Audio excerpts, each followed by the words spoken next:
On this Tuesday, the 17th, winter weather is finally making a return appearance. Now, last night and today, we were kind of between systems, and as a result, we had mostly clear skies and very cold overnight low temperatures last night, below zero in both Lakeview and Alturas, single digits in Klamath Falls, and close to that in both Wairika and Mount Shasta City.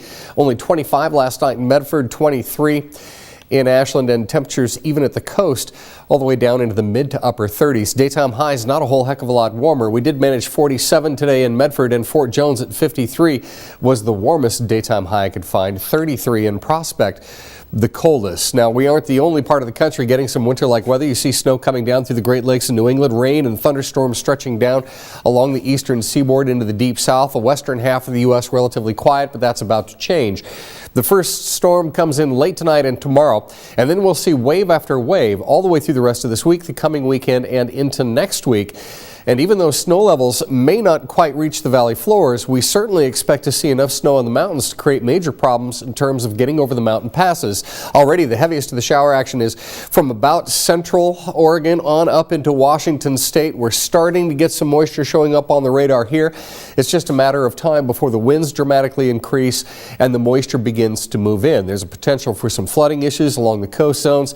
We also expect to see some power outages. You heard earlier in the show from the 40 to 50 mile an hour winds we anticipate, and up in the mountains we could see as much as a foot of snow out of this first system alone, with more of course to follow. Local radar shows the shower activity already beginning, but I urge you to take this seriously, especially if you're traveling. Tonight, showers everywhere with snow levels down to around 2,000 feet, but in pockets a little bit lower, 30 to 35 in southern Oregon, 25 to 35 in Northern California, 20 to 25 out in the Klamath Basin. At the coast tomorrow, cloudy, rainy, with wind gusts to around 50, 55 miles an hour. Daytime highs near 50 degrees. Small craft advisories, high surf advisories, gale warnings, all that along the coast. Down in Northern California, cloudy, windy, and rainy. Gusts again up to around 40, 45 miles an hour. Daytime highs around 40 to 45 with 1 to 6 inches of snow above 3,500 feet. But it will come down lower in the morning before the snow level starts to rise.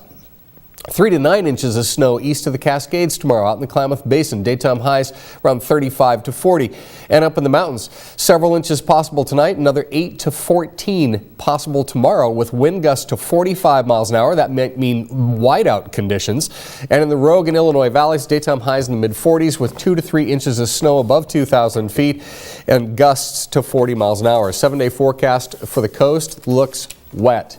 Rain every single day. High temperatures 45 to 50, overnight lows around 40 to 45. In the Klamath Basin, wet all the way through at least the early part of next week at times. 35 to 40 for daytime highs and overnight lows for the most part in the 20s. Northern California, wet. Daytime highs in the 40s, overnight lows in the 30s with a decent chance for snow in all the mountain passes. Same for the Rogue and Illinois valleys. Cloudy and wet. Daytime highs around 45 to 50. That sounds like a broken record. Thank goodness, though. We've waited a long time for this. I guarantee you that the skiers, the snowmobilers, the snowboarders, the cross-countryers, everybody who's into winter sports is just going, yes, about time. You know, I was in Fred Meyer over the weekend and someone said, hey, Trish, thanks for the weather. I was like, I really had nothing to do with it, but I'll let Kevin know. Well, I get that too, and hey, all I do is look at the magic 8-ball. Right. Yeah. But people are liking it, so I know, yeah. Thanks, Kevin. And finally, we needed it, and we're going to get it, and finally the ski resorts can all open back up again and put a lot of people back to work. Yeah, that's good news. All right, thanks, Kevin. You bet. We'll be right back.